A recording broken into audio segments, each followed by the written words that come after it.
inicio, en los 40, en los 50, se empezó con el Deuterococo, el ginseng siberiano, se lo dio a los primeros astronautas, por ejemplo, que iban a hacer esas pequeñas órbitas en esa actividad todavía en ese tiempo inicial y que venían con algunos problemas de salud, estrés. A los que se le dio el Deuterococo resulta que venían sin estos problemas, sin estrés. El estrés postraumático traía esto.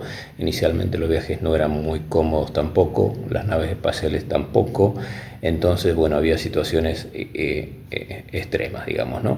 Entonces se empezó a estudiar el ginseng siberiano, quizás se sacó algún producto también, se puede googlear, la doctora Aslan, en fin. Pero bueno, vamos al punto, ¿qué es un adaptógeno? O sea, cuáles son las condiciones que tiene que tener, cuáles son los requisitos que tiene que tener algo para ser un adaptógeno. Bueno, primero tiene que tener una acción antifatiga frente a esfuerzos físicos o mentales, ¿no?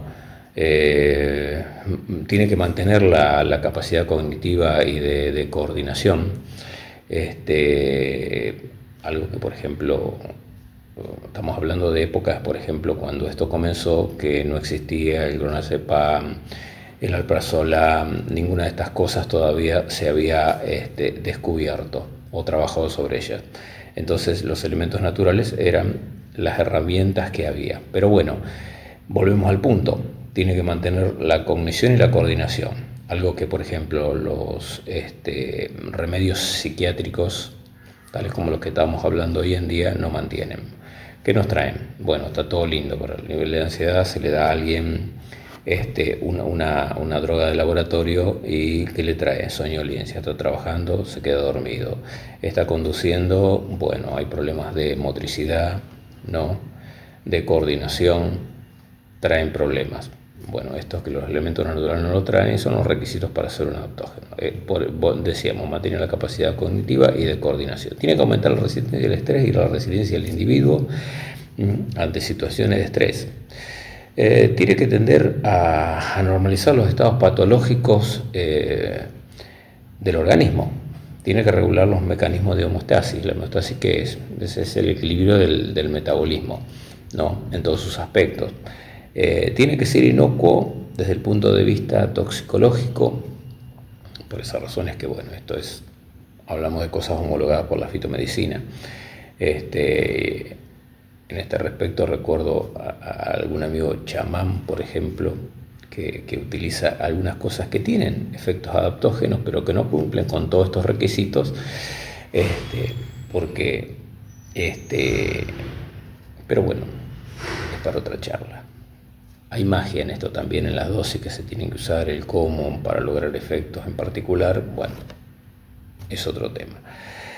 Incrementar de modo específico el sistema inmunológico, esto lo tiene que hacer un adaptógeno es una cuestión muy particular. Cuando el organismo, por ejemplo, está expuesto a una situación compleja, ejemplo, una enfermedad tumoral, por ejemplo, nuestro organismo no se deja morir alegremente, o sea, lucha contra ello. Bueno, poder fortalecer todas estas situaciones, nuestro sistema defensivo, nuestro sistema inmunológico, ayudarnos en esto, fortaleciendo esto tiene que hacer un adaptógeno. Estas son las condiciones que debería tener un adaptógeno. Ahora, ¿cómo trabaja un adaptógeno? ¿Cuáles son los mecanismos dentro del organismo para que esto suceda? Bueno, aumenta la plasticidad sináptica.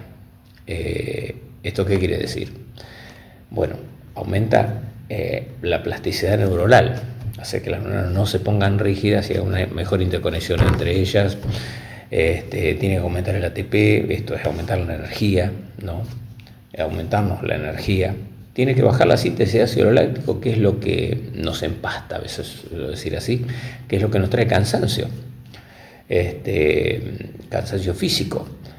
Tiene que regular la síntesis de CRH, o sea, la hormona liberadora de corticotrofina, porque tiene que regular, que naturalmente el organismo lo tiene para regular los mecanismos, por ejemplo, de alimentación. Estoy lleno, no, tengo hambre, tengo que seguir comiendo. Bueno, ante situaciones de estrés, todos estos mecanismos que deberían estar aceitaditos naturalmente se alteran.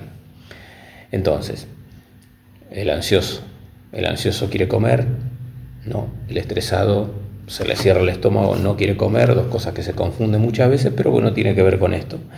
Este, Esto lo hace de una manera química en el organismo, a través de enzimas y demás. Bueno, esto es lo que tiene que hacer, nos tiene que bajar las enzimas degradativas de neurotransmisores, o sea, estos serían de los buenos, neurotransmisores buenos, que serían serotonina, dopamina, noradrenalina, y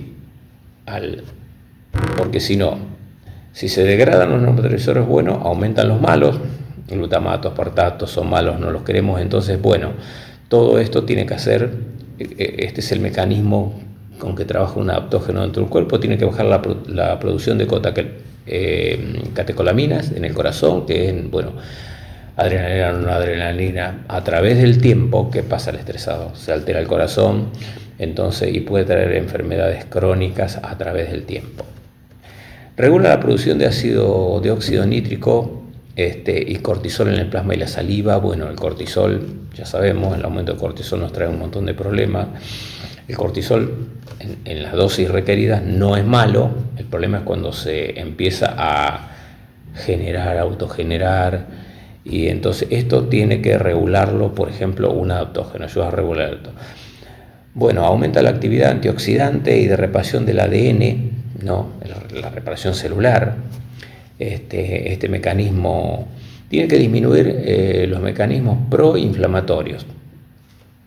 La relación es interesante, ¿no? Hay dietas antiinflamatorias y demás, porque bueno, se relaciona todo lo inflamatorio en el cuerpo con enfermedades neurodegenerativas, tumorales, cáncer.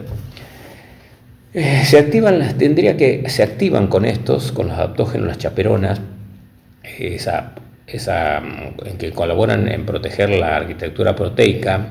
Bueno, se activan proteínas que evitan el factor neurotrófico derivado del cerebro. Se activa la proteína que actúa en la multiplicación y protección celular. Se activan genes ligados a la longevidad y la cognición, o sea, mejoramos mentalmente, vivimos más. Ejemplo, los japoneses dicen vivimos más cuando consumimos reishi o melena de león, por dar un ejemplo.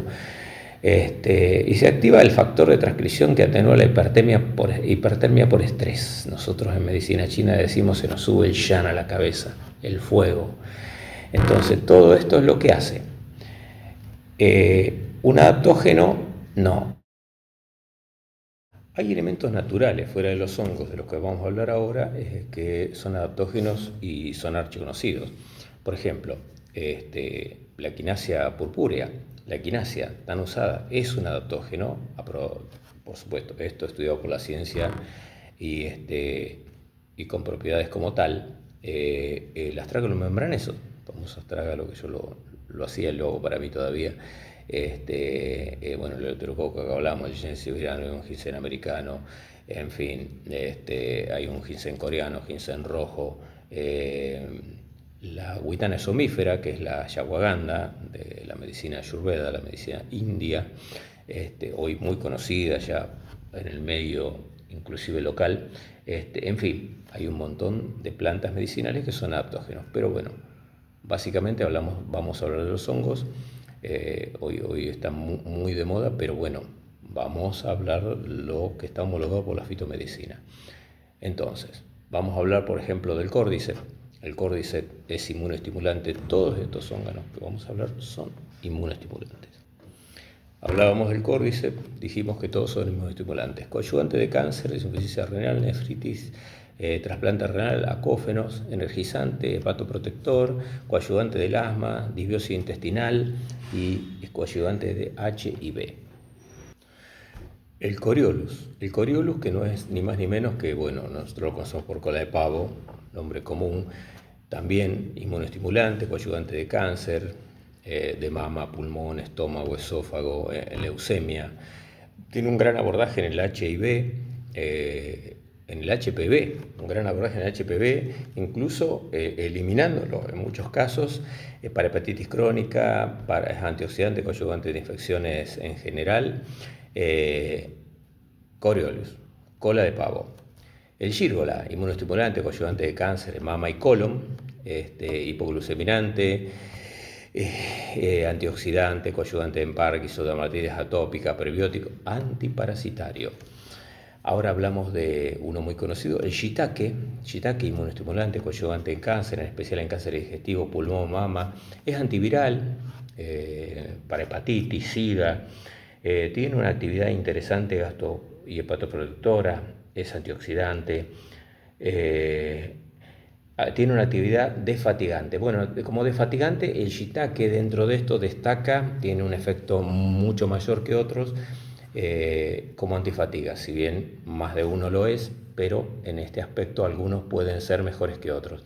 El maitake es inmunoestimulante también, coadyuvante en cáncer, ejemplo de hígado, de pulmón, de próstata, laringe, mama, esto comprobado en ensayos clínicos. Hablamos de lo que la fitomedicina homologa hoy.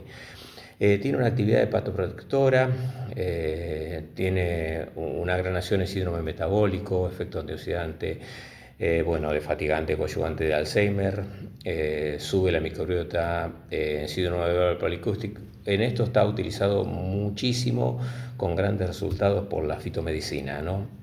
En ovario poliquístico, algo interesante. El reishi, muy conocido el reishi, también inmunoestimulante, coadyuvante de cáncer, en especial de pulmón, hepatitis aguda crónica, en diabetes, gran resultado en diabetes tipo 2, es en astenia, decaimiento, bueno, son energizantes como dijimos, es coadyuvante de hipertensión arterial, mialgia, contractura, neuralgia, y tiene un efecto neuroprotector muy, muy interesante, ¿no?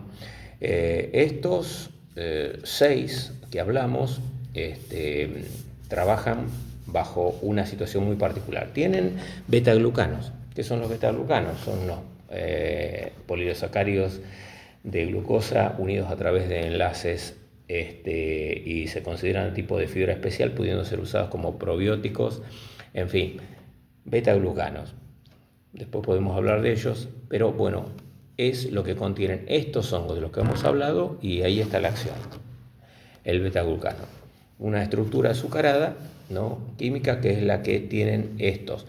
No son todos iguales, son betaglucanos diferentes, son estructuras diferentes. Bueno, no hablamos de uno muy particular, el melena de león, muy conocido pero ¿qué sucede con el melena de león? Lo que pasa es que el melena de león no tiene betaglucanos, pero tiene otras estructuras que actúan de la misma manera. Entonces, el melena de león ya lo usaban los budistas hace muchísimo tiempo para mejorar las condiciones mentales y de energía corporal, y ese es el origen de esto. Pero bueno, los estudios dijeron que tiene una actividad muy interesante en la mejoría de la cognitiva, es coadyuvante de Alzheimer, Parkinson y demencia. Esto tiene que ver porque, por ejemplo, en el Alzheimer, por ejemplo, hay una sustancia como gelatinosa que va cubriendo la neurona, se va apropiando de ella, la inactiva, ocupa espacio de neuronas. Bueno, eso es el Alzheimer. Bueno, ¿qué hace el melena de león? Simplemente, digamos, lo diluye esta gelatina y entonces hace que esto no se produzca. Esa es la situación, por lo cual es coadyuvante de Alzheimer, muy importante. De Parkinson, por supuesto, dijimos, coadyuvante en insomnio, ansiedad, depresión, tiene una actividad gatoprotectora interesante, es coadyuvante en cáncer, en tumores digestivos en especial, estimulante de la microbiota intestinal, coadyuvante de diabetes tipo 2, síndrome metabólico, coadyuvante de procesos inflamatorios, en fin. Asusta o ilusiona decir cuántas propiedades tienen justamente todos estos hongos que estamos hablando. Esto que hablamos, por supuesto, comprobado en ensayos clínicos. Vamos a dar un ejemplo. El melena de león se ha comprobado no solamente en Japón, pero pongamos en Japón, en geriátricos, gente que tiene demencia, problemas cognitivos graves, seniles, a gente que no se puede vestir, tiene problemas motoros, no solamente mentales y cognitivos, y los ensayos clínicos han dado resultados tremendos. Gente que no se podía poner la ropa se la puede poner, gente que no tiene motricidad empieza a tenerla, que no tiene equilibrio lo empieza a tener, la claridad mental, en fin. Hay ensayos clínicos hechos por la fitomedicina muy prometedores.